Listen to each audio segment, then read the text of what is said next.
కొన్ని రోజులుగా సీఎం రేవంత్ రెడ్డి కిషన్ రెడ్డి టార్గెట్‌గా మాటల యుద్ధాన్ని ప్రారంభించారని చెప్పుకోవచ్చు. ముఖ్యంగా తాను మరో 2 సంవత్సరాల వరకు ఎన్నికలు లేవు. ఎన్నికలప్పుడు మాత్రమే రాజకీయాలు మాట్లాడతాను. కానీ అప్పటి వరకు అభివృద్ధి పరంగా మాత్రమే మాట్లాడతానని చెప్తూనే, ఒకవైపు ప్రధాని నరేంద్ర మోడీని, మరోవైపు కిషన్ రెడ్డిని టార్గెట్ చేయడం వెనుక అసలు ఉద్దేశ్యం ఏమై ఉంటుంది అనేది ఇప్పుడు కాంగ్రెస్ పార్టీలోనూ చర్చ జరుగుతా ఉంది.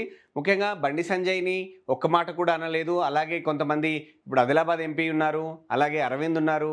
వీళ్ళని ఎవ్వరిని కూడా ఒక మాట అనట్లేదు. కానీ ఇటు కిషన్ రెడ్డితో పాటు గ్రేటర్ హైదరాబాద్‌కు ఆనుకొని ఉన్నటువంటి ఎంపీలనే పదే పదే టార్గెట్ చేయడం, అందులోనూ కిషన్ రెడ్డిని మరీ ముఖ్యంగా టార్గెట్ చేయడం కారణం ఏమై ఉంటుంది అనేది ఇప్పుడు సర్వత్రా చర్చగా సాగుతోంది.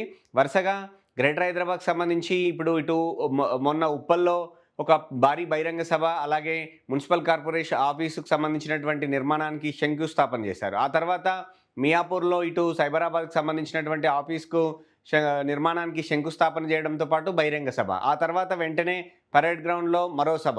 సో, వరుసగా బహిరంగ సభలు నిర్వహిస్తా ఉన్నారు. అలాగే అభివృద్ధి పనులు శంకుస్థాపనలు జరుగుతా ఉన్నాయి. అలాగే గ్రేటర్ హైదరాబాద్‌కి సంబంధించినటువంటి నలుమూలలు కూడా ఎక్కడ ఏ అవకాశం ఉన్నా కూడా నిర్మాణాలకు సంబంధించి కావచ్చు, పనులకు సంబంధించి కావచ్చు, ఓపెనింగ్‌లు జరుగుతా ఉన్నాయి. ఎల్బీ నగర్‌లో అండర్ పాస్‌లు కావచ్చు, ఫ్లైఓవర్లు కావచ్చు, అలాగే కంటోన్మెంట్ ప్రాంతంలో కొత్త రోడ్ల నిర్మాణానికి కావచ్చు, ఇట్లా ప్రారంభాలు జరుగుతూనే ఉన్నప్పటికీ కూడా మరోవైపు మెట్రో విస్తరణ అని చెప్తున్నారు. అలాగే హైదరాబాద్ అనేది మెట్రోపాలిటన్ నగరాలే కాదు, ప్రపంచ శ్రేణి నగరంగా మరింత తనని తాను మార్చుకోవాలి అంటే ప్రణాళికాబద్ధంగా ముందుకు వెళ్ళాలని చెప్తూ, గతంలో ఔటర్ రింగ్ రోడ్డుతో పాటు ఔటర్ రింగ్ రోడ్డు రావడం వల్ల హైదరాబాద్ ఎలా విస్తరించింది, ఇప్పుడు త్రిబుల్ ఆర్ రావడం వల్ల ఎలా విస్తరించబోతోందని చెప్పడంతో పాటు నిధులు తీసుకురావట్లేదు కేంద్రం నుంచి.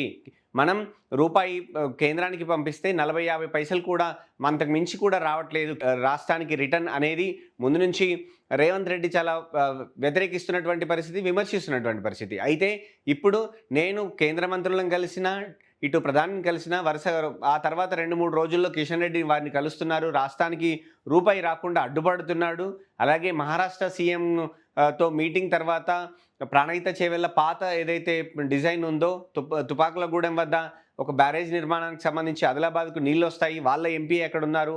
దానికి మేము ముందుకెళ్తున్నా కూడా అడ్డుకుంటున్నారు. మహారాష్ట్ర సీఎంతో అపాయింట్మెంట్ కూడా ఇప్పించట్లేదు అనేది రకరకాలుగా ఇటు నిధుల విషయంలో కావచ్చు, రాజకీయంగా కావచ్చు కిషన్ రెడ్డిని టార్గెట్ చేస్తూ ఉన్నారు. సో, అంతేకాదు కిషన్ రెడ్డిని కేవలం నిధుల విషయంలోనే బద్నాం చేయడంతో పాటు ఇటు రాజకీయంగా కూడా బీఆర్ఎస్‌తో ఆయన అంటగాగుతున్నారు. తాను ఇదే పార్టీలో ఉంటాను, ఇదే పార్టీలోను ఇక లాస్ట్ అనేది చెప్తున్నటువంటి కిషన్ రెడ్డి ఎందుకు ఉండడు, ఇక్కడ ఉంటూనే అక్కడ దోస్తీ చేస్తాడు అని చెప్పి కిషన్ రెడ్డిని అలాగే బీఆర్ఎస్ పార్టీని కలిపి రేవంత్ రెడ్డి చేస్తున్నటువంటి విమర్శలు మనం చూస్తున్నాం. అయితే ఈ విమర్శల్ని మనం లోతుగా పరిశీలిస్తే రేవంత్ రెడ్డి గ్రేటర్ హైదరాబాద్ ఎన్నికలకు రెడీ అవుతున్నట్టుగా చాలా స్పష్టంగా కనపడుతోంది. వరుసగా శంకుస్థాపనలు కావచ్చు, నిధులు ఇవ్వడం కావచ్చు, అలాగే మరిన్ని నిధులు ఇస్తానని ప్రకటించడంతో పాటు గ్రేటర్ హైదరాబాద్‌లో కీలకంగా ఉన్నటువంటి బీజేపీకి సంబంధించినటువంటి నాయకుడు కిషన్ రెడ్డి. ఎందుకంటే సికింద్రాబాద్ ఎంపీగా ఉన్నాడు కాబట్టి, అలాగే ఆయన జంట నగరాల్లో ఒక బీజేపీ ఫేస్ అనగానే కిషన్ రెడ్డికి ఎక్కువ రికగ్నిషన్ ఉంటుంది. సో, ఆయనతో పాటు బీజేపీని అలాగే బీఆర్ఎస్‌ని కలిపి కొట్టే ప్రయత్నంలో రేవంత్ రెడ్డి ఉన్నట్టుగా కనపడుతోంది. అలాగే ఇప్పుడున్నటువంటి పరిస్థితుల్లో ఎన్నికలకు వెళితే Congress versus BJP versus BRS లాగా అంటే త్రిముఖ పోరుతో ఎన్నికలకు వెళ్లాల్సి ఉంటుంది. కానీ ఇప్పటి నుంచే కిషన్ రెడ్డిని బీఆర్ఎస్ పార్టీని కలిపి అంటే బీజేపీని బీఆర్ఎస్ పార్టీని కలిపి వాళ్ళిద్దరూ ఒకటే అని చెప్పడం ద్వారా మెంటల్‌గా ప్రజల్ని ప్రిపేర్ చేయబోతున్నారు. వాళ్ళిద్దరూ ఒకటేనని చెప్పడం ద్వారా ద్విముఖ పోరుగా మార్చాలి అనేది రేవంత్ రెడ్డి వ్యూహంగా కనపడతా ఉంది. ఎందుకంటే దాదాపు 2.5 సంవత్సరాలు అయిపోయాయి. 3 ఏళ్ల అంటే ఇక్కడ గ్రేటర్ హైదరాబాద్ 3 కార్పొరేషన్లు ఏవైతే చేశారో అక్కడ ఎన్నికలు నిర్వహించే నాటికి 3 సంవత్సరాల పరిపాలన పూర్తవుతుంది. సో, అప్పుడు ఒక రకంగా 3 ఏళ్ల పరిపాలనకు రెఫరెండంగా అనేది రేవంత్ రెడ్డికి భావించాల్సినటువంటి ఆవశ్యకత, అనివార్యత ఏర్పడే అవకాశం ఉన్న నేపథ్యంలో సో, ఈ ఎన్నికల్ని ఎలాగైనా గెలిచాలన్న ఉద్దేశంతోటి ఇప్పటి నుంచే త్రిముఖ పోరును కాకుండా ద్విముఖ పోరుగా ఉంచాలి అనేది రేవంత్ రెడ్డి వ్యూహంగా చాలా స్పష్టంగా కనపడుతోంది. సో, ఆ వ్యూహంలోనే భాగంగా కిషన్ రెడ్డి, బీజేపీ, బీఆర్ఎస్ రెండు ఒకటే అన్నటువంటి ఒక పిక్చర్‌ని తీసుకొచ్చే ప్రజల్లో ఒక మైండ్ గేమ్‌తో అంటే ఒక ప్రజల్ని ఒక ముందే ఒక రెడీ చేస్తున్నట్టుగా అయితే చాలా స్పష్టంగా కనపడతా ఉంది. సో, అలా చేసి దాదాపు అంటే ఇప్పుడు కాంగ్రెస్ పార్టీ నేతలు చెప్తా ఉన్న ప్రకారం ఆయన అక్టోబర్ నెలలో ఇక్కడ ఎన్నికలకు వెళ్ళే అవకాశం ఉందనేది ఒక అంచనాగా ఉంది కాంగ్రెస్ పార్టీ నేతలది. సో, ఆ రోజు వరకు కొంత టీమ్స్ ఏవైతే నిర్మాణాలు పూర్తవుతున్నాయో వాటిని ఓపెన్ చేయడం కావచ్చు, అలాగే కొత్త రోడ్ల నిర్మాణం కావచ్చు. ఇప్పుడు బాచ్‌పల్లి ఫ్లైఓవర్ ఓపెన్ చేశారు. అలా పనులన్నీ కూడా వేగంగా పూర్తి చేయడం, కొన్ని పనుల నిర్మాణ దశలోకి తీసుకెళ్లిన తర్వాత ఎన్నికలకు వెళ్ళే వ్యూహం అయితే కనపడతా ఉంది.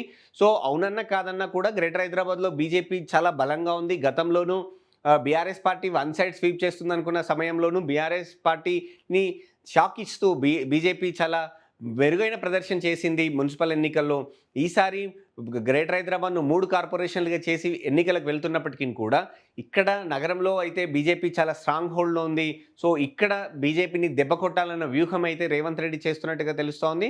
సో, ఒక రకంగా మానసికంగా బీజేపీ శ్రేణులు కుంగిపోతాయి. అలాగే బీఆర్ఎస్, బీజేపీ ఒకటే అనేది ప్రజల్లోకి వెళ్ళాలి అనే ఉద్దేశంతోటే రేవంత్ పదే పదే టార్గెట్ చేస్తున్నట్టుగా తెలుస్తుంది. ఒకవేళ నిధులొస్తే మేము తిట్టడం వల్లే, మేము ప్రెషర్ చేయడం వల్లే నిధులొస్తాయని చెప్పుకోవచ్చు.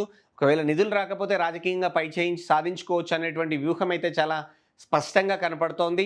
సో, రేవంత్ ఈ వ్యూహంలో అయితే స్పీడ్‌గా ముందుకెళ్తా ఉన్నారు. కానీ బీజేపీ నుంచి సరైన హిట్ బ్యాక్ అయితే ఇప్పటివరకు లేదు. కిషన్ రెడ్డి నుంచి సరైన కౌంటర్ లేదు. ఇటు బీఆర్ఎస్ పార్టీ దీనికి సంబంధించి పూర్తి స్థాయిలో ఒక కౌంటర్ అయితే ఇవ్వలేకపోయిందని చెప్పుకోవచ్చు. సో, భవిష్యత్తులో రేవంత్ రెడ్డి వ్యూహానికి బీఆర్ఎస్, బీజేపీ కలిసి హిట్ బ్యాక్ చేస్తాయా? లేదంటే వేరువేరుగా రేవంత్ వ్యూహాల్ని ఛేదిస్తాయా అయితే చూడాల్సి ఉంటుంది.